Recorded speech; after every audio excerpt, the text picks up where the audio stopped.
నంద్యాల జిల్లా కలెక్టర్ కార్యాలయంలో 78వ భారత స్వాతంత్ర దినోత్సవ వేడుకలు ఘనంగా జరిగాయి. కలెక్టరేట్ ప్రాంగణంలో జిల్లా కలెక్టర్ జి. రాజకుమారి జాతీయ పతాకాన్ని ఎగురవేసి సాయుధ పోలీసుల గౌరవ వందనం స్వీకరించారు. జాయింట్ కలెక్టర్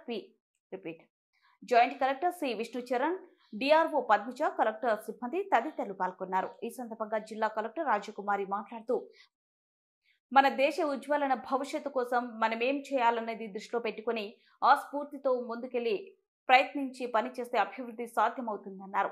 ఆర్థిక పరిస్థితులను బేరీజు వేసుకుని ఉన్న వనరులను సద్వినియోగం చేసుకుంటూ ప్రపంచ దేశాలలో పోటీ పడుతూ భారతదేశం అత్యుత్తమ స్థాయికి దూసుకుపోవాలని కలెక్టర్ ఆకాంక్షించారు. మనమందరం మంచి జిల్లాలో ఉన్నామని, చిన్న నీటి బిందువులే మహాసముద్రమైనట్లు టీమ్ స్పిరిట్ తో ప్రతి ఒక్కరూ జిల్లా అభివృద్ధికి, సంక్షేమానికి సహకరించాలని ఈ సందర్భంగా కలెక్టర్ విజ్ఞప్తి చేశారు.